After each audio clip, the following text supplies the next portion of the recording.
everybody, it's your girl, Charlotte Van Horn, Black Expats in Panama, coming to you with the Black Expat Journey podcast.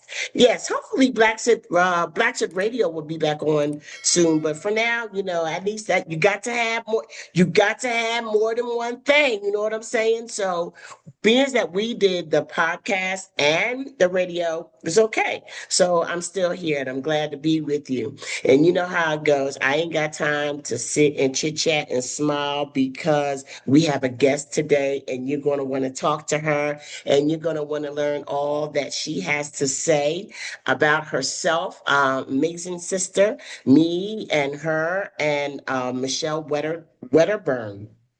Sat down and what was that, Krishan? That was in August. I think That so. was in Yeah. August. I Yeah. was finishing up our first cultural relocation tour in Medellin. And that's when I sat down with y'all. And I just fell in love with both of you. I just thought we had such a great, energy together. I really admire the work that you're doing. And I just think that what you share is a lot about what we really need to know. So Mhm. I'm not going to keep on talking. I'm just going to turn it over to you, let you introduce yourself and get this conversation on and popping. Well, I'm so excited and delighted to be here with you, Charlotte. For those of you who do not know me, my name is Chrishan Wright. I'm the founder of Blaxit Global and the host of the Blaxit Global podcast. Blaxit exists to help Black people move abroad. And so we've been at this for 5 years now. Our community has grown. We've helped people move to different parts of the world, Portugal, Vietnam, Spain, wherever. And so I am so excited to talk about my favorite topic. Absolutely. And the thing I like too is that I feel like all of us kind of got started at the same time. Like Mhm. around the same time, like because 2019 was when I first created the group. So let's do this. I always like to know, where people are from, where you Mhm. grew up, what was your first experience with travel? And then I want to go into how you decided to start Blaxit Global. So first Mhm. tell me all about yourself. Yeah, so I grew up in the Bronx in New York City, the youngest of three. And for some reason, when I was a little girl, and I still can't remember like what was the catalyst, but I used to journal and I wrote that my life plan when I turned 26, I was going to be a corporate lawyer living in New Zealand. Where that came from, I don't know. We're a little Black child in the Bronx. How old Was were thinking you? about, I think I was maybe like 9-ish, What? somewhere. I was very, very young, very young.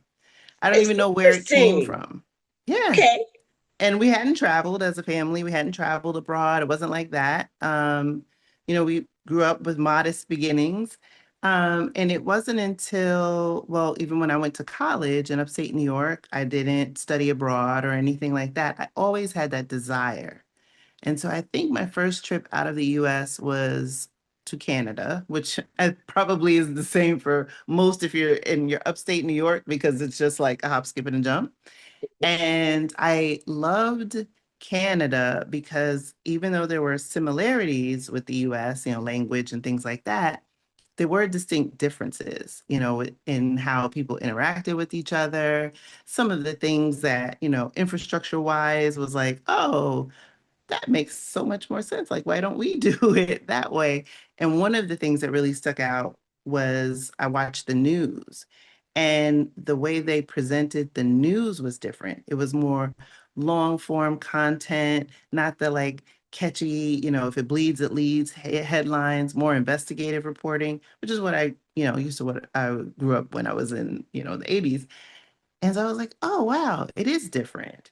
And so that part like never left, meaning the desire to move abroad. I took my first solo What trip part of in Canada 20, was that? What part of Canada was that? I was in Toronto. That was such an interesting observation. I've Yeah. never spent a lot of time there. I think I was in Montreal. Spent Mm, a few days there with my daughter, did a quick trip there. But I never noticed that. I mean, that you would notice that the news was different. It's very mhm. interesting. So go ahead. I'm Yeah. sorry. No, no, it's fine. I went to New Zealand on my first solo trip in 2017. So I had been married, had my kids, got divorced, and uh I told myself, maybe like some other ladies might be watching this and they can resonate with this. I was like, oh, I wanted to travel, but I told myself this story that I needed to meet a guy and then we were gonna get together and we were gonna travel the world. And I kept telling myself this story summer after summer. I was on the Jersey Shore, seeing couples go by. I'm walking along the beach. And then finally, one summer, I was like, why, how is this serving me? Why am I creating like Yes. a condition, right? Like, I have education, I have a career, I have my children are getting older. Like, why did I put my travel, my happiness, and create some fake condition that needed to be satisfied in order for me to do the thing that I wanted to do? And I just snapped out of it and I got in my car, I drove home, and I bought a ticket to New Zealand. Wow. It was literally that day. I remember it was in July of 2016, and I flew to New Zealand and arrived on January 2nd, 2017.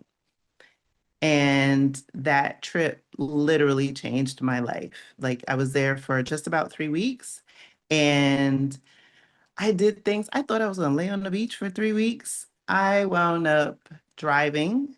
They drive on the opposite side of the road. The steering wheel's on the opposite. Everything is opposite. I went zip lining. I'm afraid of heights. I went kayaking and I went climbed a volcano. Like I said, I'm afraid of heights. Can't swim, went kayaking. I went caving for glowworms. I did some of everything. And I was like, who is this person? Because I was finding out things about my personality that I didn't even know existed. And it was Wow. just like this amazing, like adrenaline rush. And I felt like I needed to get to know more of this version of Krishan because up until then it was like, oh, the student, and the daughter, the student, the mother, the worker, the wife, the All ex-wife, right. like all of these things.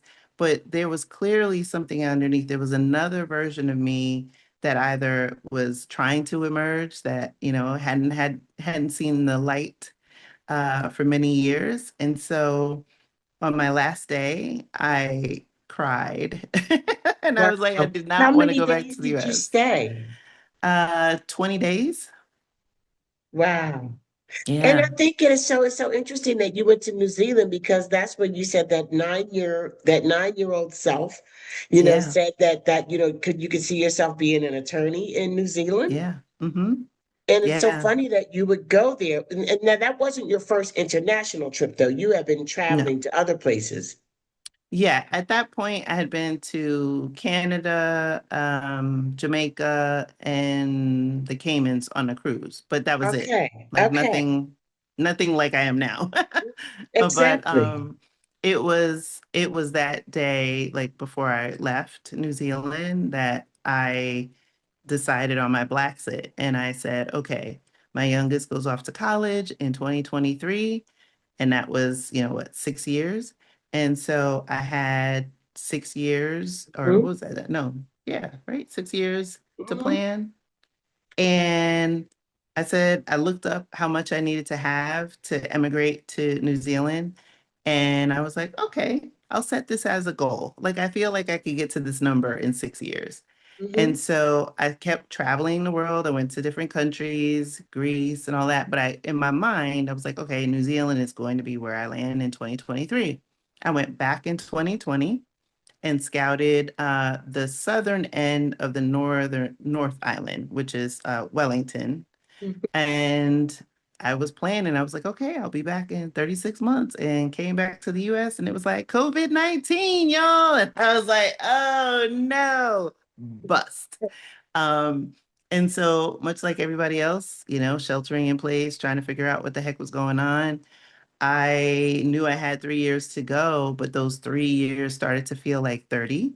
And then you add, the deaths of Ahmaud Arbery, George Floyd, and Breonna Taylor, and just all of the things that were going on. I was sinking into a depression, and I knew that it didn't serve anyone, like if I just allowed myself to succumb to the feelings. And so I just redirected that energy, bought a microphone, and started a podcast.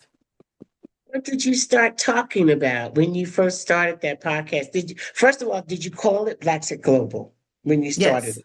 Okay, so when you started the podcast and you got to that place, you because you knew you were going to move, because you knew Yes. you were going to leave.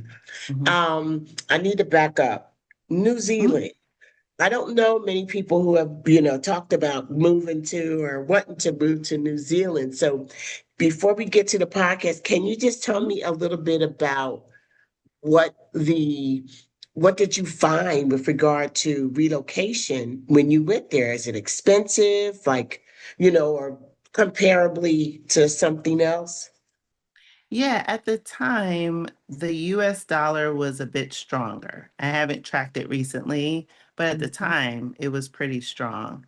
And so when I went to find out like how much I needed to have, I think the equivalent at the time said I needed to have like 750,000 New Zealand dollars, Mhm. which would have been the equivalent to just under half a million US dollars. And Okay. so I was like, okay, 6 years, I think that's kind of reasonable. Like I kept setting, financial goals for myself each year to meet that number as close to it as I could get. But the only thing I didn't plan for was that by the time it was time for me to really be serious about it, I didn't qualify for a visa. They didn't have one available for me. But what I love about New Zealand is it's such a beautiful country. The landscape is amazing. The wine regions are incredible, some of the best wines in the world.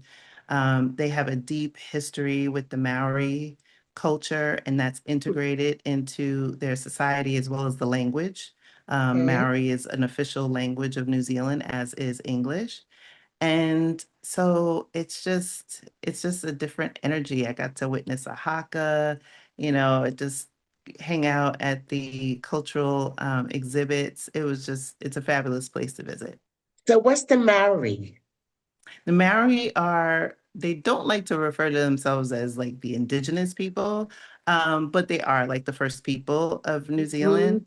And so they have more of a Polynesian influence. Okay. And they were the original inhabitants of New Zealand before the settlers came.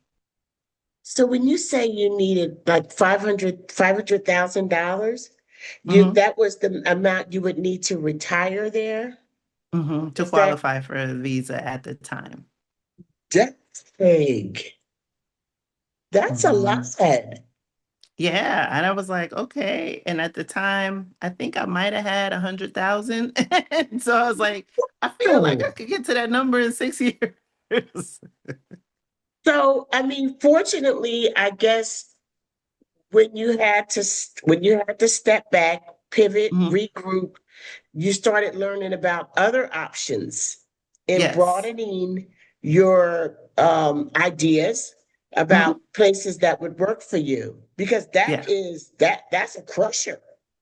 Oh, yeah. Yeah. And I credit, the two things that I was obsessed about. And I say, Blaxit Global could have gone either way. I was obsessed with moving abroad and planning my move abroad. Mhm. And the other thing I was obsessed about was investing and learning as much as I could about investing because I knew I couldn't save my way to $500,000. I had Mhm. to figure out how to make my money grow exponentially in the short amount of time that I had. I was Point. fortunate that I had, you know, a great job at the time, although I did in those 6 years suffer at least three layoffs. So job interruptions. But I didn't let that deter me from my end game and my end goal, and really trying to stay steadfast and learn more about investing. And so those were the things that I figure helped me get to a point where I live the life that I live today. What did you end up doing as a profession? At the time, I was working as a digital marketer Mm-hmm. in pharmaceuticals. So we were consumers packaged goods. So the Advil pain reliever. So we were more consumer packaged goods, not medical pharma at the time, but we were Oh, owned by a okay, pharmaceutical okay. company. Wow. Okay, that's interesting. So what I'm taking away, like I feel like New Zealand is your true connection to travel, Mhm. and that New Zealand was that thing that liberated you. Yeah, New it's my first Zealand just love. set you free. I mean, it just set you free.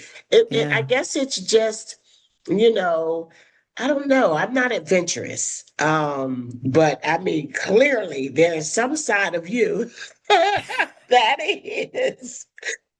But I would say that being in Panama, I just get this feeling like just um just a feeling of not exhilaration, but just contentment. It Mm. gives me a feeling, even the first time that I came here, and they use terms like tranquil. Um, but even the first time I came here, it felt, I think the weather, even though it's hot and muggy a lot of times, it um it soothes my soul. I love it. I love feeling warm. Mm. Um, and it gives me, I can't really put my finger on it, but it's so interesting how New Zealand brought all of that out in you.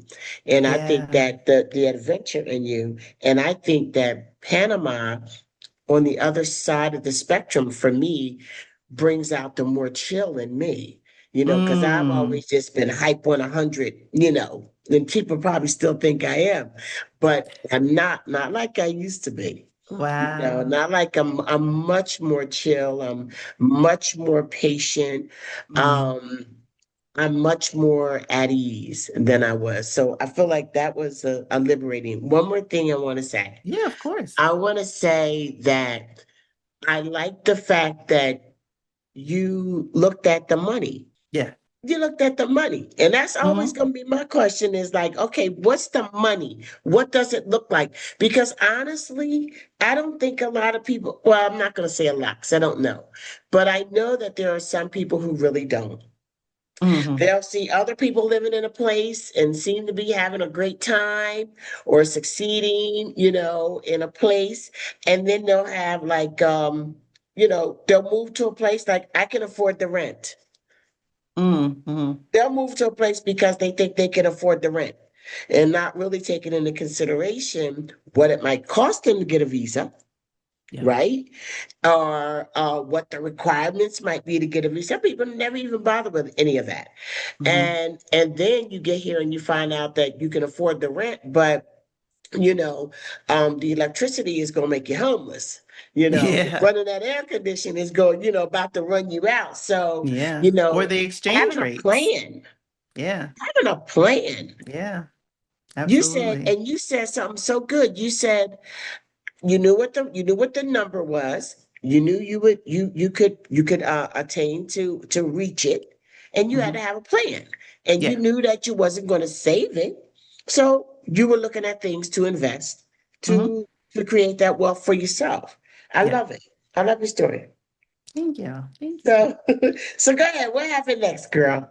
Oh, so I created Blaxit Global in June of 2020 Right. and was sliding in people's DMs because even though I hadn't encountered many Black expats during my travels, I knew we were out there. And I had joined, much like a lot of people during COVID, had joined different, groups because everybody was online, but I didn't feel welcomed in non-melanated communities. Mm-hmm. And when I would do a search of, moving abroad, and it was always white people coming up, and I'm like, well, I know we're out there because I'm not white and I want to do this. And so Yes. that was like, I needed to create the thing that I felt was missing. And so we had at the time a Facebook community, and then 3 weeks later, I started the podcast. This January of 2026 will be season 8 of the show. It's a seasonal podcast, Yeah. and I enjoy talking to people. And then we pivoted maybe about 2 years in to a membership-based community. And so Mhm. we have members that are actively working on their move abroad. So we have workshops and accountability groups. Since I moved here, we now have 30 members in Portugal. And Portugal, I guess I didn't really talk enough about Portugal. My move to Portugal, which is where I am now, not New Zealand, came through Blaxit Global. So I think it was season 2. I interviewed Shar Winter, who's the founder of the Expat app. What's that? And yes, and I loved our conversation. And my daughter, who is now a junior in college, but at the time she was a junior in high school, she Uh-huh. felt like New Zealand was too far while she was in college, which is fair because it was like 28 hours to get there. It's Um, fair. and so I said, okay, you know what? I'm a reasonable parent. And so we had been in therapy for the year leading up to my move, just so we could work out like how we're going to do our communication. We're very attached. And so wanted her to feel good about my move, but also psychological safety, knowing that, she's going out on her own, being in school, first time being really away from me. So we were working through that for a year in therapy anyway. So I said, okay, that's fair. I said, look, we came up with some rules that wherever I decided to go, I would be within a half day to get to the States. And Mhm. so first I looked at Costa Rica. That didn't work out. Then I came to Portugal in April of 2022 to scout. Maybe my second or third day, I was like, oh, this is it. But Portugal got on the map for me because of my conversation with Shar. And, fast forward to September of 2023, I moved my daughter to college, and 2 days later, I was on a plane with a dog. And now, we're living our best lives here. So you moved to Portugal in 2023. Yeah. Okay, so you mentioned so I mean you were right on target with your plan. Yes. I loved it. I love how you also mentioned that you all were in therapy Yeah. because you were going to be doing these big things and hmm being apart from each other. That's awesome. You also mentioned Costa Rica. So when you Yes. say Costa Rica didn't work out, to what extent did you investigate that country? Ooh, I was there 9 days. And when I scout, I try to mimic as close as possible my normal routine. And then I observe where there's any areas of friction. And while Costa Rica is a beautiful country, I love the people, landscape is gorgeous. There was a lot of friction as I was trying to move about. And it started with the airport. And granted, fair was during COVID, towards the end, but my plane landed at 11 a.m. ish, and I didn't get out of the airport until after 3:30, which meant I missed my shuttle. I had to hire a private car. It was just a series of events that just kept saying, this is not for you. That's a And good point. um, yeah, and my thought was like, okay, if it takes me this long to get out of the airport if I'm coming into the country, and then, there were some minor issues leaving the country. And again, part of this was during COVID. So a little fairness there, a little grace. Mhm. But I started thinking, okay, if I need to go back in case of an emergency, like there were just things that were like, if this was a different set of circumstances, would this be ideal?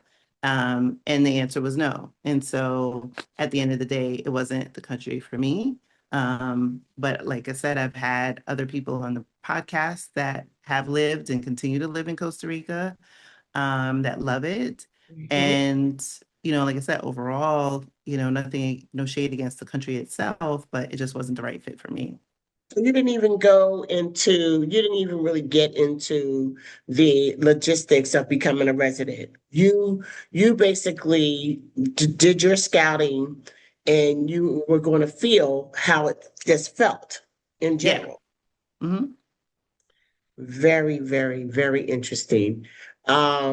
I think that's very interesting because I tell people, you know, you need to go to a country. You need to go. You need to go and investigate. Of course, I do thorough relocation tours, and I just think it's the best case scenario. Nowadays, I've been doing these tours since 2021. And like you said, back we were looking for the same thing. I kept looking for black expat. Black expat wasn't coming up. Mhm. And finally, God said, build it. Just Yeah. create it. Create the thing. Same thing that happened to you. But now it is such a bigger thing. I mean, it is a thing now. It's black expat everywhere. Yes. It's black expat everywhere. Everywhere. Everywhere. So it's easier for people to take that route. I think if you're Mhm. that person who can get out there, explore, and be productive, I Mhm. think it's easier to do it now than it Mhm. was then. Yeah. There's always going to be that person like me, like I don't want to do that. I want to go, I want to show up. I want people that know all about this stuff to just show me and Mhm. show me everything. Show me Yeah. what you got, you know, and then decide and start there from a foundational perspective. Mhm. But again, it depends on the individual. It is something that you can do. But I always tell people you can watch videos. I mean, now YouTube University, everybody is a relocation specialist. Everybody is a Yeah. relocation expert. Mhm. And there is a lot that's available. But when you got to that airport, in Mhm. Costa Rica and these things, like you said, I like the word you use, friction, Mhm. friction. It kind of it creates the wrong start. It's like, Yeah. okay, we're starting off on the wrong foot here, Yeah. you Mhm. know, and I know exactly what you mean. And I feel like, and I always tell people, notice how you feel when you Yes. first get here. Notice how Mhm. you feel. Notice when we're going through different communities, how you feel, Mhm. because how you feel is gonna lead you. Mhm. So okay, so then you decided that okay, Costa Rica wasn't for me, and Portugal was the only other place on the list at that point. No. If Portugal didn't go well, it was going to be Italy. It was going to be Italy. Mhm. Italy was still within the half day. Yes. Mhm. Wow. Okay. So all right. So take us to Portugal. Mhm. How you end up being there, or I might need to back up because what I want to know too is, and what a lot of people that is watching this want to know, they're not going to ask you to your face, but they're going to want to know is how do you get? A lot of people trying to do this now. Yeah. How do you get that website, that internet people off the internet and on the ground? How do you move from a Facebook group or a podcast followers Mhm. and end up having them in the same reality space? Yeah, it's really showing up. When we had the Facebook group, Mhm. it grew pretty quick because everybody was online during COVID, and it Right. grew to almost 9,000. And I pulled the plug. I was like, nope, I need to go to a private community. And the reason for that for me was it was almost 9,000 of them, and it was one of me. I had my daughter still at home. My oldest was out already. I was juggling my job, the podcast. I had a lot of balls in the air, not to mention my own move. And it wasn't allowing me to show up in a meaningful way. Whereas now we have the accountability groups. We bring people in to do workshops, or I host workshops. Now that I live in Portugal, we have live events. So the first people, when I moved to Portugal, 12 members of my group moved with me. We all moved within about 3 weeks. We hadn't even met each other in person until we got to Portugal. They went from listening to me on a podcast to joining the Blaxit Global Passport community, attending the workshops, going to the accountability group, helping them along the way, to now living here. And then, like I said, since then, now we've gotten to 30 members. Um, And I think what it is just like leading with who you are, like your authentic self. And that's been for me one of the biggest transformations and discoveries along this place, on this journey. Is like I've always been who I am, but in the United States, I felt like I had to have all of these layers of armor in order to be ready for anything, right? When Mhm. I grew up in the Bronx, be ready, right? Like when I ventured out on my own once I got divorced and I had the two children, like all of these things, you deal with racism and sexism and all the isms, all the things. And what I found was when I was abroad for any length of time, a lot of that armor started to dissolve, Relax. and Mhm. it allowed me to take full breaths. It allowed my nervous system to calm down. It allowed me to see people and allow myself to be seen. And so that has been a beautiful thing. Like it goes back to what I said during the trip to New Zealand. Like I wanted to get to know this version of Krishan. Like now that I live here, I have like it's not a version anymore. It's integrated into who I am. Mhm. So you said it was 9,000 of them and one of me. Yeah. So you let your group be public up until 9,000? It was, like you're private to join, but when we were on Facebook, like people were just coming in and they had questions and things like that. But there would be the people that, were voyeurs, just wanted to see where everybody was going into. And there's the people who were serious about moving abroad. There are the people who were considering, and there's just different demographics.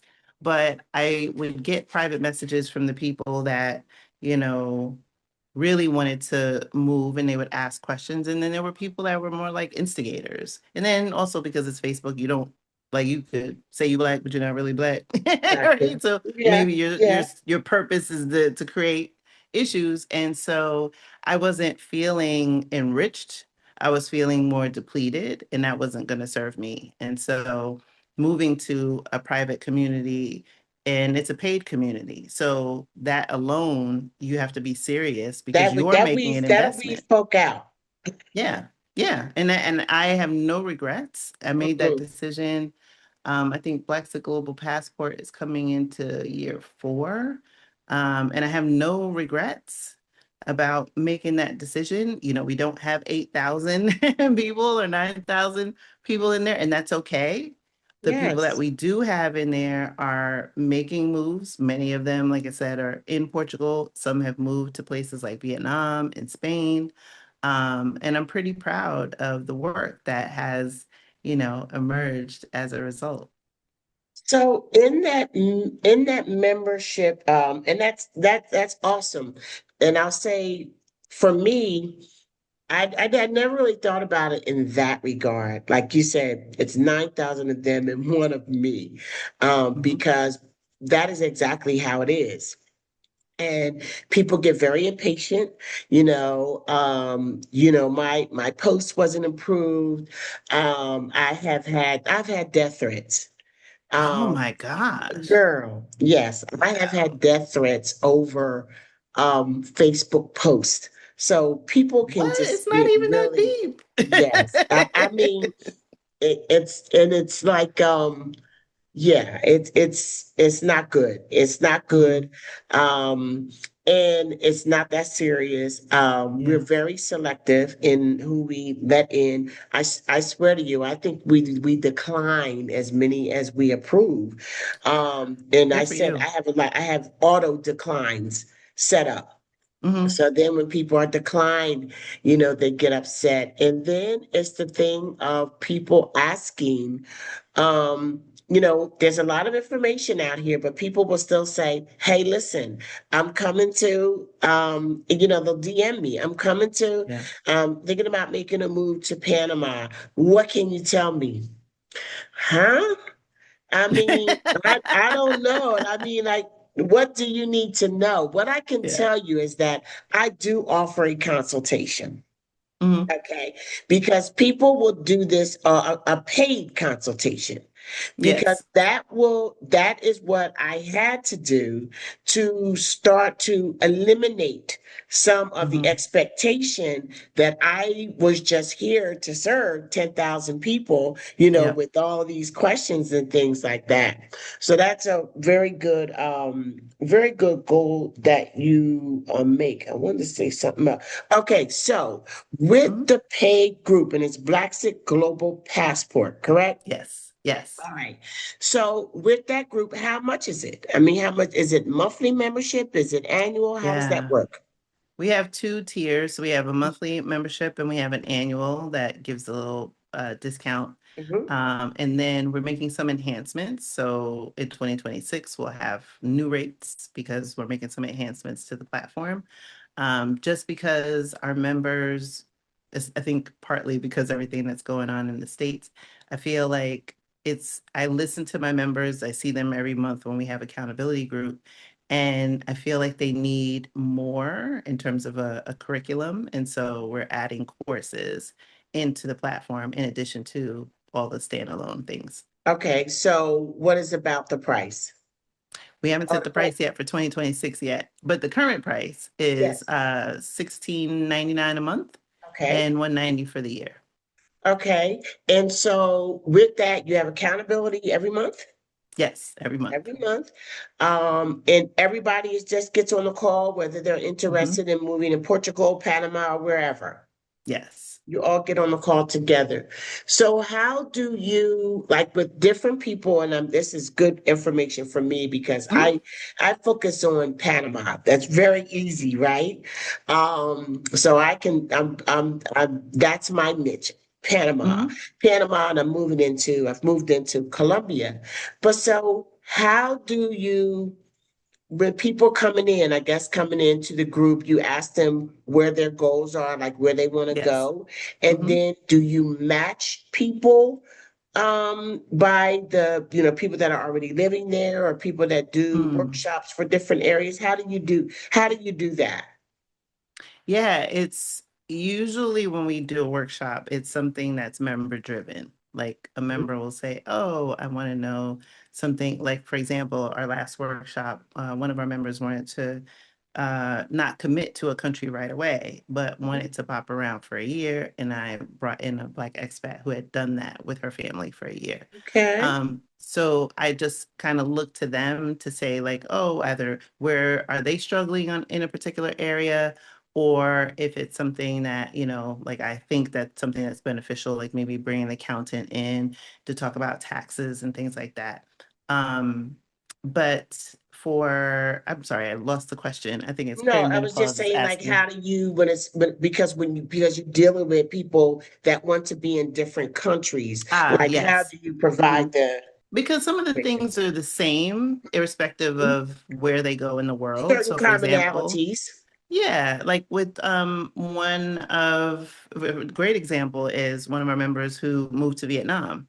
Originally, she started off with a different country in mind. I think it was a country in Europe, and then pivoted to Vietnam. She moved there sight unseen, Hmm. didn't have a job, and stayed for about 2.5 years. And actually, I met her when I was in Vietnam earlier this Wow. year. It was nice to, she's been on the podcast and it was nice to see her face to face.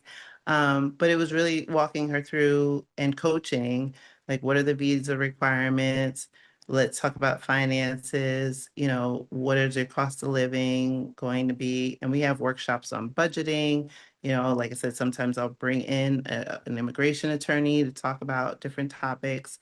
Um, since we have members that go to other countries, I've had, like, for example, Michelle has come in and done a workshop. I've had people do one in Italy. And so it really is dependent on what composition of the group we have at the time. Certainly, much like you being in Panama, because I'm in Portugal, I attract more people that are interested in Portugal, but I make it clear that, I've helped people move all over the world. And so I think when you break it down to like the steps, it almost doesn't really matter what country you're going to. Again, the requirements might be different. The residency or, citizenship, if that's a pathway you want to pursue, might vary. But there's just certain things you got to have money, right? And or a job.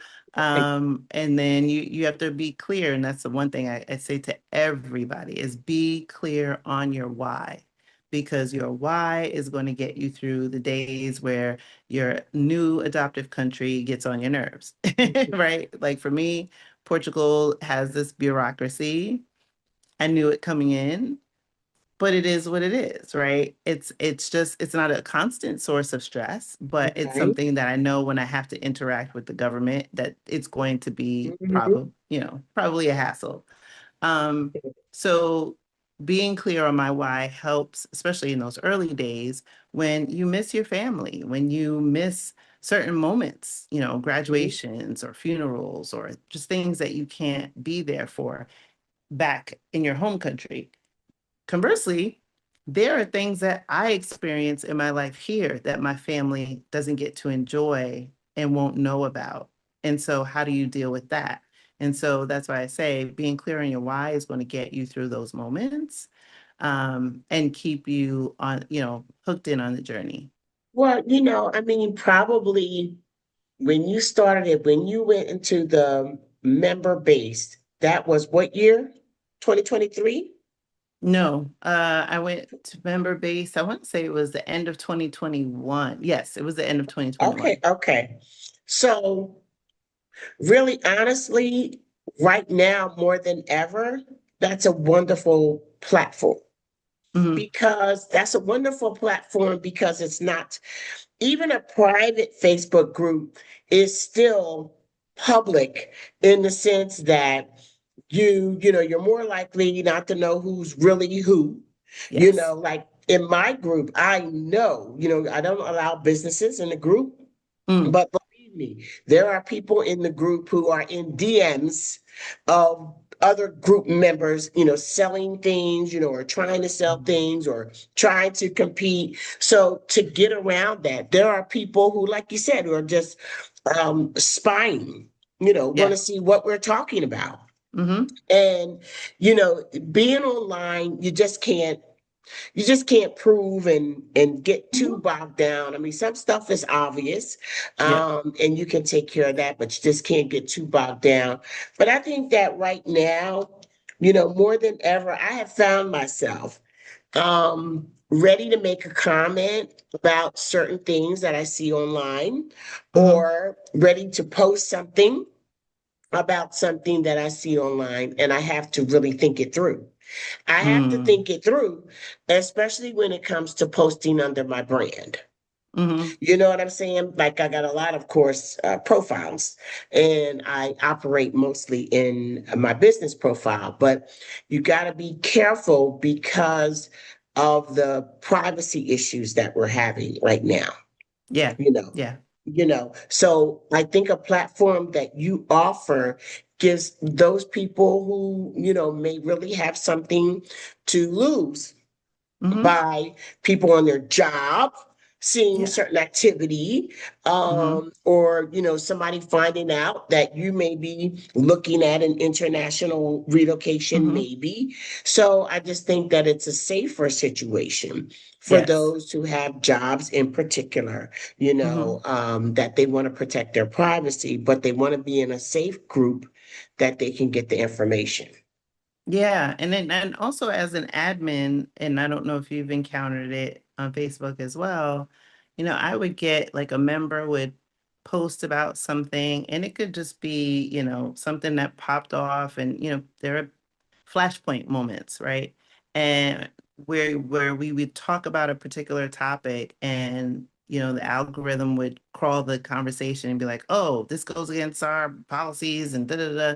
And then you'll get a strike. And so it was always like underneath was all of the admin stuff that either people got in arguments and they wanted me to referee, or the algorithm's doing this and then it's saying it's a ding. And I was like, look, I don't I don't have the Mm. time Yeah. or the bandwidth for this. And Hmm. so now having, our private community, I don't have to deal with any of the shenanigans. Wow. We have a great group of people. Oftentimes when we have accountability group, people will realize like they're in neighboring, towns and they'll get together or they'll form their own little micro accountability pod with one another. And so that's something that I always love that happens in the group as well. And so Yeah. I'm pretty happy where we are. That's really good. It sounds like a very good organized system. And for me, in our group, I did it by myself for a long time. Wow. And you have people that try to help you, but like nobody can post anything without Mm-hmm. approval. Nobody. And we have very strict rules around politics, Mm-hmm. religion, certain things that it's going to be a debate, Yeah. and just not looking for that. You know what I'm Mhm. saying? And I feel like this is a Black Expats in Panama group, or this is a Black Expats in Medellin group. Mhm. And what's happening, the other things that you want to post about your political, opinions and stuff like that. That's what you have your own group. That's what you have your own profile for. Yeah, you know exactly. so because it just like you said, it just creates it creates an issue. So I like Hmm. that that privacy, and I like that there's other countries that you deal with as well. Hmm. So tell us more. Yeah, so now we have, now that I live in Portugal, we do a little bit more in-person things. So usually I host events. When we have a bunch of members that move, I usually do an event. So we've done a Jamaican night. We did a pizza making night. This one, because Blaxit Global is turning 5, we're having a yacht party. And the next day, we're having an Exodus Summit meetup with Stephanie Perry and Rashida Dow. And then one of the things This that's, October? yes, Wow. Okay. yeah, October 23rd is the yacht party, and the Exodus Summit meetup is the day after. And we also have our scouting program since I'm attracting a lot of people that want to move to Portugal. And so it's a 10-day program. And now it's mostly ladies because I mean, when you look at people moving abroad, it's Black women. And so these women come and they spend 10 days with me and they meet a variety of professionals, immigration attorney, housing professional, doctor. We're adding this year tax planning and someone to talk about finding a job in Europe Like because a this is lot the of people. coaching program. Yes, so it's a 10-day immersion, so they get to see different parts of Portugal, mostly Lisbon. And for each cohort is different because I like to understand who's going to be coming. And so for this particular cohort, we have one woman who's blind, another woman who is mobility impaired, and then another woman who's a single mom. And so I just had to reconcept part of the experience. So Portugal, as I hope many people know, is as Lisbon in particular, is a city on 7 hills. And so depending on where you are in the city, you might encounter all 7 of them. So it didn't make sense to have them in, a hilly area. So I had to think like logistically, where are the sites that I want to take them to or have them stay at that's going to give them the great experience and also be safe. So that's why each cohort is slightly different than the one before. But after the 10 days, you're going to have all the information that you know or need to make a decision as to whether or not Portugal's right for you. And the 10 days includes like, okay, so you get the professional advice. Hmm. You get to actually see different neighborhoods. Hmm. Does it include lodging and Yes. transports and everything Yes. like that? Hmm. Yeah. So it's Excellent. a full wraparound service Mhm. and then we have like day trips and things like that. And then I always have like an element of surprise in there for the Yes. ladies. And so in the past, we've had a private chef. So we just do these like, surprise and delight experiences for them because I'm like, oh, wait, I didn't think we were gonna have this, but I like to have a little bit of a wow factor each time. Do you stay at the same place every time, or do you have like a Casa El type thing? I would love to, but the Portugal real estate says no. The way the Portugal real estate So is set up. yeah, no, it is not. I rotate, but which is good because I get to see different places. And I'm even thinking about next year, maybe not for the um Nomad Noir experience, but as I've also done retreats, thinking about doing a retreat in Spain, because it's literally just 2 hours to the border.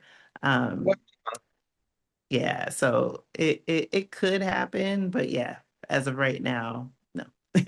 do you know they okay, so what's interesting is that you and Michelle both have more boutique-ish like Yes. experiences, whereas I don't do small groups. Mm-mm. Mm, No, I don't do small groups. I don't do less than 10. My groups are 10, usually 10 or more. Like I have tours assigned all year long. If we got a June tour, June is usually the lowest attended tour is usually June. really?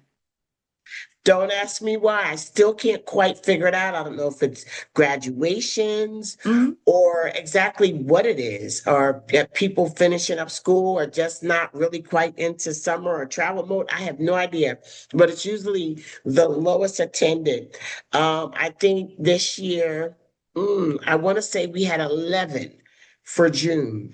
mm. And but say, for example, if we had a tour, if our May tour only four people booked, then we'd have a four people tour.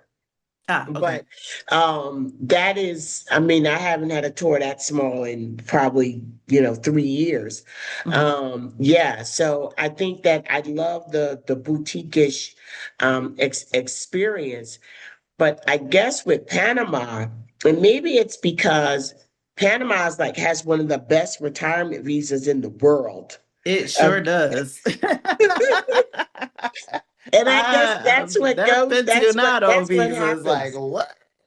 Yes, one of the best retirement visas in the world. Very Yes. easy to obtain it, and the most of my constituency and my clients are my age or a little older. We're starting to get more younger people come in, but our tours in December, I think we're going to have the largest relocation tour since our first tour. Our very first tour in May of 2021, I want to say we had 34 people. Oh That was my a word. lot. But they had Wow. all this time sitting there in COVID. I put it out, I put Mm, the tour out, decided to do the tour, and I decided to do the tour basically when George Floyd was murdered. mm. So you figure a whole Wow. year. And it was like at a price where you really couldn't lose. I mean, it was like Mm. we didn't know if people were ever going to come outside again. Yeah. So the price was like totally right.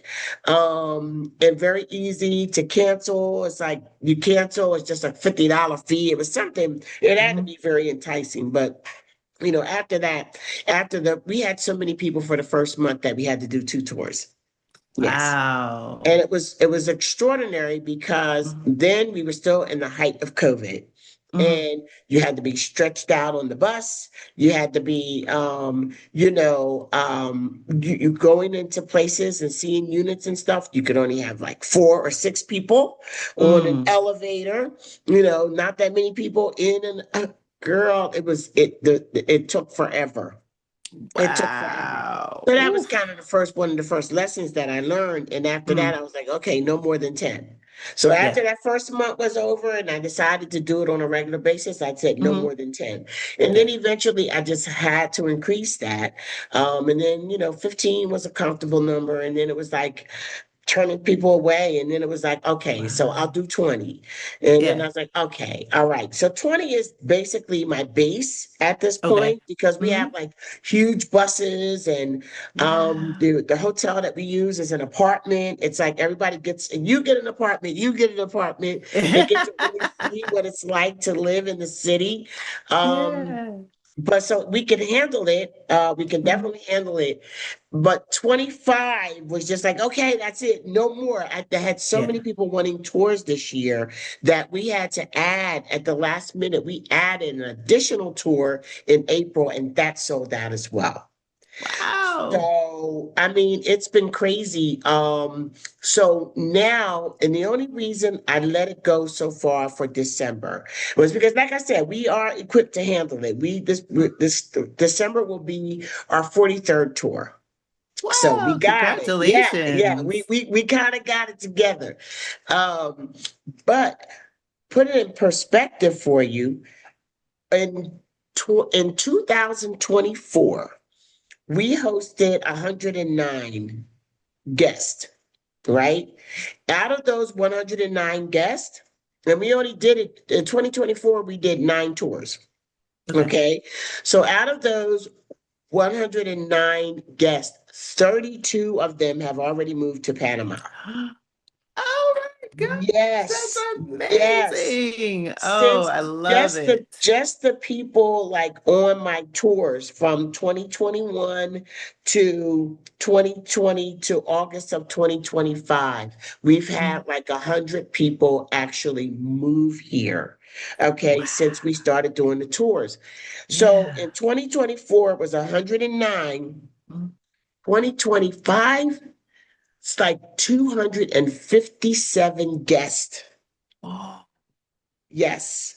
And out of those 257 guests, we'll have our last group that comes in December. I don't tour in mhm. October and November. Don't even, Okay. I don't tour in October and November, and I didn't do a tour in January. So all of Mhm. those people are just those 9 months, right? Gosh. And out of the 257 that we'll have Mhm. for 2025, last I checked, over 22 people had already moved Oh my gosh, in that's 2025. amazing. So they're coming. It's such a Yeah. difference now. They're Hmm. coming and they're ready to make a move. I Yeah. mean, the Yeah. information is so much more better. And, Hmm. we lock them into the culture. That's what we do. We dig deep Yeah. into the culture, the Hmm. areas, and things like that. But I just wanted to say that I like the custom tours because there is a need for that. Yeah. And I get a lot of requests for it. It's Hmm. just not something I can do Yeah, because I get it. I want to be a part of the tours Hmm. for as long as I can. So I'm on every tour. I'm there every day. Wow. Every day. Every day Yeah. I'm there. So, but let me just say this, and then I'm Mhm. gonna be quiet. You talked about, the tours that you have, Mhm. and most of the time it's women, the people that have actually moved to Portugal, most of them are women. Well, guess Yes. what? We are the Harriets of this movement, Hmm. period. Period. Because Full stop. think about the people, full stop, point, what we used Mhm. to say back home, point blank, period. Yeah. Okay. But you know something? Think about the people Hmm. who are leading others out. Yeah. You, Michelle, Stephanie, Roshida, you know what I mean? It's women. Yeah. Me, it's women. So not Hmm. only are we the ones that are moving, we're saying, hey, come on. So Yeah. let me ask you this. Mhm. With regard to your coaching, Mhm. What do you, what is your rule of thumb advice right now with regard to people who think they want to leave the country? Mhm. What do you think is the first priority for them? It goes back a little bit back to what I said earlier about knowing your why. Like it Mhm, can't be just because, you know, the orange man is in the White House, right? mhm, It could be, but it's not going to sustain you, right? You have to have something bigger than that, mhm. not running from something, running towards something. Yep. And then I'd say money, what money makes the world go around, right? So Hmm. I live a very comfortable life here, but I also know that comfortable life came as a result of, my investing and being diligent and being a good steward of my money and continuing to be a good steward of my money while I'm abroad. And so, particularly if you're moving to Europe, we're on the euro. We're not on the US dollar. The US dollar is the lowest it's been against the euro in recent years. And so my life a year ago is now 15% more expensive than it was, right? Mm-hmm. Before. But I knew my numbers and I knew how much padding I had. Um, and so really it's just being a mirror and also, illuminating for people, all of the things like, it's hard for, in my opinion, while you can do it alone, you can watch the videos, you can do the Google searches, you can ask Chat GPT, but getting in community and seeing people like you, like me, like Stephanie, Rashida, and others who have the experience, who can guide you through the pathway is Hmm. going to get you to your destination that much faster with a lot less stress, with Yeah. much more clarity. And that is why I feel like the coaching in tandem with community makes the difference. Well, I totally agree. And I like what Roshita said. She's been on my show and I've been on hers. And she said, Rashida, she said, well, you're either going to spend your time or you're going to spend your money. You pick. Yeah. You're Yeah. either going to spend time or money. Mm-hmm. Um, and you're gonna have to invest something. I Mm-hmm. I I probably get a little controversial when I say, listen, when it comes to your exit strategy, if bankruptcy is a part of your story, don't have no shame in your game. Yeah. Okay, do not. I mean, a bankruptcy can be a financial tool, Yes. as well as other things that you could do to maximize the money that you have, or whatever. And I just think that bankruptcy is something that we as middle class, or maybe people in lower socioeconomic um, um, segments, have been made to think of as, we're low lives, for Mhm. needing to reorganize our debt. Okay, reorganize or discharge in some ways, depending Mhm. on which bankruptcy you file. But rich people do that shit every day. All the Okay, time. we got the matter of fact, in the White House, you have next to bankruptcy in the dictionary, it should just be his picture. He's filed so many of them, but Yeah. somehow or Yeah. another it's acceptable when it's a quote Mhm. unquote billionaire. Yeah. They're just making financial moves. They're just Yeah. making good sound Mhm. investment decisions. Yeah. It's not a Well, we could moral do the same failure, thing. right? Yeah. Yes, we could do the same thing. Don't discount that, because Hmm. I think too what people do is they figure, okay, I think people forget they actually do have a life that they need to get Hmm. ready. They have a US life that they need to get ready for this new international life. Hmm. You can't bring all of that debt with you and to a place where you're probably not going to be able to work. Other Yeah. countries protect their jobs for their people. Yes. So Hmm. understand that. You might be this grandiose attorney in the United States, but you're not going to do that in Panama. Yeah. You're just Yeah. not. So making sure that you understand, that when you leave the US, you don't get to leave your obligations. No.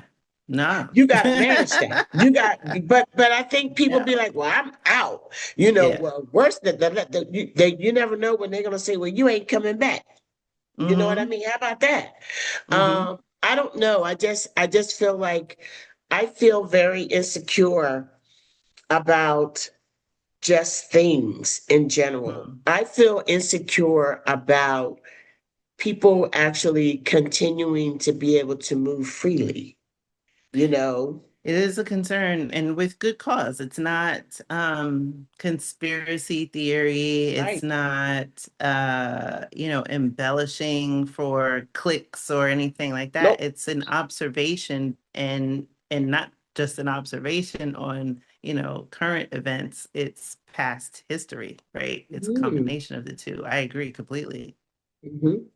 And when like Black Wall Street, they burnt that down. Hmm. It's like you get this order, you can't come over here. We don't Hmm. want you here. And then be like, okay, because we are the masters at surviving, Hmm. and we listen, we take our jacks and go play somewhere else. Yep. Okay. But then what's gonna happen, and I've been saying this for the last few years, Mm. what's gonna happen when the financial impact of these decisions that the government is making, the treatment Hmm. of its citizens, people who have now, this is not Jim Crow 1.0. This is Yes. Jim Crow 2.0.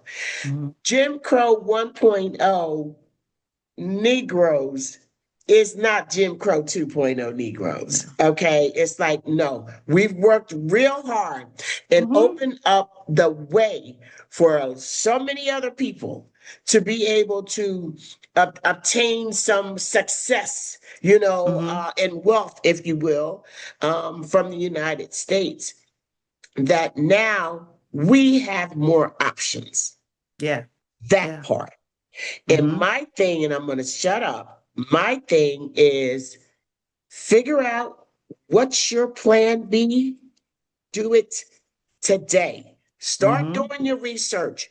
Check into how much it costs you to live in a certain place. How Yep. much, what is it you're going to be required to get a visa? Consult with professionals who Hmm. absolutely have the information that you need, not some vlogger's opinion. And Yeah. then you need to start making a plan Hmm. because your passport is only as good as the US government and other governments say it is. You got that right. And I'm working on getting another one. I said we should have visa portfolios. Yeah, which is another reason why I chose Portugal because at present it's a 5-year pathway to Take that. citizenship. Yeah. And It's I'm a at year five, two, you said it's a so 5-year pathway. yes, at present. Now there's, legislation that wants to put it more in line with Spain. Spain is 10 years. So 5 years to permanent residency, 10 years to citizenship. Portugal is 5 years to permanent residency and citizenship. Oh, so you can apply after 5 years, you can apply for the permanent residency or so you're provisional for 5 years? Yeah, so at present I have a 2-year visa, and then I can renew for 3 years. At the end of three, I'll apply for permanent residency and at the same time apply for citizenship, which would then afford me the opportunity to have a Portugal passport. And that's a standard track. Yeah. Okay, that must be what Halisi and Rick were just doing. Yeah, they are about maybe a They were trying to year ahead of renew. me. Yes, they're in their renewal for their 3 year because they're about a year ahead of me. So is it something you have to be approved for, or it's just a matter of getting your ID renewed? You have to apply Yeah, I all think you over have again? to, satisfy the requirements, which would be, meeting the 5 year that you resided in Portugal, still have enough to sustain yourself. And then there's a language requirement. So I took the course early and I finished it earlier this year with A1, A2 Portuguese. So I'm able to, communicate. Like yesterday, I had to do some tasks, some new requirements for my renewal. And I was like, oh, let me get this out of the way now because we're in our busy season. Yeah. And I did the whole thing in Portuguese, asked for what I needed. The lady told me I could understand her and got it done. Wow. So if you would consider what would be some of your considerations for like plan C? Portugal is And, plan B. oh, in other countries? Yes. Well, if anything goes like real left in Portugal, or as I age, that's another thing. I love Southeast Asia. And if I had to pick another place in Europe, probably as of right now, for different reasons, it would be Spain. Okay. And now Spain is one of those places where I heard they was getting like very aggressive towards expats and foreigners. Have you heard Yes. that too? I heard that it In was certain more so areas? last year. I was just in Spain a few weeks ago and I was there for a week and I had no issues, maybe because it was the off season. Um, but yeah, I had no issues at all. I had, sometimes people ask the question, well, have you noticed any, change in attitudes or behavior with Panamanians? Mm, And, I always say no, but I'm telling you, September was a weird month. And I'm trying to upload this video now mm. because September was a weird month Oh. um, for me here. And I don't know whether it's because it's just a coincidence Mm. or because we were definitely racially profiled this month. Oh, Oh, definitely racially profiled this month. oh, I'm so sorry. Yes, definitely racially profiled. Wow. And I know that I know that when I first moved abroad, you got this thing on your shoulder. You're like, what, who, what, who? Hmm. Well, and you have this default Hmm. about whether it's a racial issue. And a Yeah. lot of times we do that because our experience proves that it freaking is. Okay, Yeah. it is a lot of times it is. And sometimes you can't explain it to other people, but Hmm. sometimes it's something that you know in your knower. Yeah. People can try to dress it up and, put perfume on it all they want, but you know. Hmm. Hmm. And so, but what I had to do was I had to stop allowing that to be my default. Mm. I had to get going with that. So I am good at that now. I'm like, okay, maybe she's just having a bad day. Hmm. Okay, I'll go there before I may have gone in another direction that I would have in the Hmm. United States. So I know I'm not trigger happy when it comes to that. But we Hmm. had an incident, and when it happened, I was just like, it didn't really hit me immediately. But then I was like, wait a minute, Mm. this ain't cool. This is Hmm. not. This is not cool. This is not okay. You're out of line. And so it Hmm. went to a whole thing with the manager, security, and everything. Me and my husband. And I know we were profiled. But you Wow. have, what I'm watching is that you have non-blacks, Hmm. okay, who are here also, who, you're non-black um, immigrants, expats, foreigners, whatever you want to call us, that are here, that Hmm. bring a certain thing from the Hmm. US. I don't Yeah. care how, PC they supposed to be. Hmm. Okay, they bring this thing. There's always an entitlement situation, Hmm. and I think that you have people here who have people back home who are telling them certain things, and that Hmm. information may be coming from Fox News. Oh. Okay, and I believe that and you got this whole fascist movement of going across the Yeah. world, Yeah. and I'm looking for that. I'm keeping my eye open and being aware of any changes like that. And there were a couple of things that happened to me this month that made me say, just enough that I need to consider it. I don't have to glorify Panama under no certain nobody's terms. Everybody say, oh well, people that live in Panama, they say it's perfect, they say it's paradise, whatever. Well, it is pretty nice Hmm. most of the time, but it's not Hmm. perfect. No Yeah, there's no places. place that's No perfect. places. No Nope. places. So I got my big eye. I got my big eye open, and Hmm. because I did have a weird month this month. Wow. But I think that people need to make a plan. Yes. If you don't have your Yes. passport, You don't have. really have to start there. If Like you you can don't have the have your desire, passport, but if you don't don't have even the think about passport, nothing else. Because until you have your passport, yeah, there you have no options. yeah, You yeah, don't even need to be having a conversation yeah. before you get your passport. Yeah, Just that's the do stuff first on your thing. own because people gonna First think you're thing. wasting their time. Hmm. But I love the things that you're doing. We got to get Thank ready you. to go, but I love how you've been able to move your Facebook into a members Hmm. situation, and then from there into we're having in-person meetings. Hmm. Okay, I mean that part. I think the other part though about having being in the community with people is that it adds to your work as well Yeah, because yeah. you're always there as counselor. You're always you Hmm. got new friends, which is great. Hmm. But it's another component. It's different than just being online, Yes. because now you have to actually take time and do stuff. So Hmm. tell us anything that you want us to know about some of the things that you're doing. If you want to remind us of any of that, and then also some parting words of advice, how, we can help to support Yeah. you in the wonderful work that you're doing. And take us there. Okay. Well, you can find us online at blaxitglobal.com.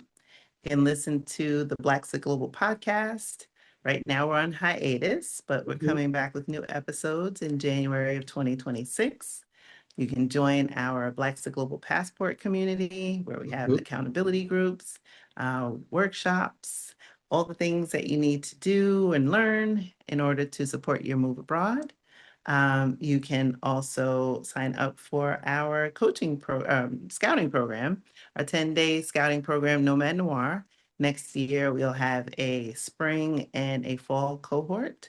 Mhm. So we are in the midst of preparing for that. The spring cohort will be May 22nd uh, to the end of the month. And the fall will be October 22nd to the end of the month. And so definitely, if you're interested in Portugal, you're even considering it, I think it's a great investment in yourself and in your future. Excellent. Have you thought about going back to New Zealand? I did look at a house sit, but it's funny that you asked that question because today it came up in my feed that New Zealand has changed. They lessened the requirement for a golden visa. And then they also created a new digital nomad visa that didn't have income requirements, which most digital nomad visas across the world have some level that you have to consistently show in order to qualify. And New Zealand is having a big exodus of New Zealanders from the country. And so they're trying to attract foreign investment. Mhm. So it would be a visa that I could qualify for, but now that I'm here, I don't look at Portugal as my plan B. I look at it as the country that I was supposed to start my journey. New Zealand will always be my first love and a tender spot in my heart, but I'm right where I'm supposed to be. Okay. So you don't look at it as a plan B. Mm-mm, not at all. So when you say plan B, what do you mean? How do you Like describe that? I don't feel like Portugal was my second choice, like meaning like, oh, because I couldn't get New Zealand, like I settled on Portugal. I didn't settle on Portugal. Like Okay. Portugal, it was an intentional decision, and that intentional decision has yielded so much more than I could have even imagined. And so that's why for me, it's like, oh, this is where I was meant to start my journey. When I say plan B, so when I say plan B, I mean the US is the plan. I mean, the U.S. is going to be our A because that's where we're citizens. In my opinion, that's where Mhm. I'm a citizen at. When I say Plan B, it's like, where am I going from there? You know what I Mm-mm. mean? So not that Portugal was your second or fallback or something, Mm-hmm. but it is your plan from the United States. Yeah, That's yeah, what I mean. It's your plan B for your escape out of the United States to yes, not have to be in absolutely. the US. Oh yeah. So that part right there, yeah, that's what I meant. Mhm. And so tell us, give us some last minute parting advice. Yeah, well, I would say if you've watched this conversation, it means you're interested in moving abroad. Get in community. I think community is going to enrich you. It's going to allow you to understand more about yourself as well Mhm. as the country or countries that you're considering. Um, and stay curious. We talked a little bit about, the armor that we all have had to carry, Mhm. and the relief of releasing that and shedding that exterior. And I think part of that is allowing yourself to be curious. So many times we've been so I like closed that. off out of survival, and we don't need to stay rooted in survival. We can thrive, and we can thrive abroad. I like that. I like that. Stay curious. Mhm. We were talking a group we I have cafe and conversation every Mhm. month where we just practice speaking Spanish and I love just that. kind of give people an opportunity to discuss Mhm. what their challenges are, what their triumphs are, because this is a big thing for us. Yeah. But just the fact that we're learning something every day, learning Yeah. something new. And I think that goes with staying curious Mhm. because a lot of our counterparts, I'll be 62 in May, Oh, and all a right. lot of, yeah, Social Security time. Yes. um, a lot of our counterparts can go walk through their life blindfolded. Mm. Like they can literally get up and move through their life. You ever go to work and be like, how did I get here? Yeah. Yeah, Yeah. you'd be That was like, my oh old my life. God, I you're could on do that in my autopilot. sleep. Yeah. Exactly. You're on Mhm. autopilot. And as you get older, I think it's such a blessing to be able to explore those curiosities Yeah. and to be learning new things all the time. Mhm. I love that part. I love that part. So you told us where we can find you. So I'm going to bid you a good day. Thank you Thank you. so much for coming on the show. I Thank appreciate you. you. Thank you for having me. This is a pleasure. I love getting to talk to you and being able to share my story. So thank you, Charlotte. I enjoyed your story too. Thank you. Thank you, Krishan. And there you have it. That was another great conversation with Krishan. She's a beautiful sister. And I really like the part where she said, stay curious. I mean, she dropped us some really good nuggets. I like the part how, she actually planned what she wanted to do as far as her move. And then when she had to pivot, she just pivot. But, just seeing stuff happening and saying I'm out, it might work for some people, but I definitely wouldn't recommend it at all. You basically definitely want to do your research and move with knowledge. You know what I'm saying? Just move with knowledge. So anyway, I'm gonna get on out of here. But as always, I just want you to know I love you. I love you. I love you. There is just absolutely nothing that you can do about it. Thank you for following us everywhere at Black Expats in Panama. Remember our monthly events. Second, I always like to keep y'all, I'm going to quiz y'all, okay? Second Wednesday, B2B at Global Hotel. Third Wednesday is Welcome Wednesday. Listen, That is at Emotions Dinner Theater. That is remaining the same. That's awesome.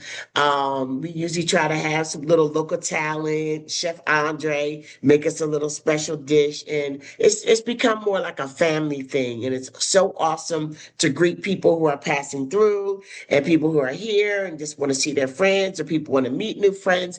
Just a casual situation every third Wednesday at Emotions Restaurant in the Hilton on Avenida Balboa.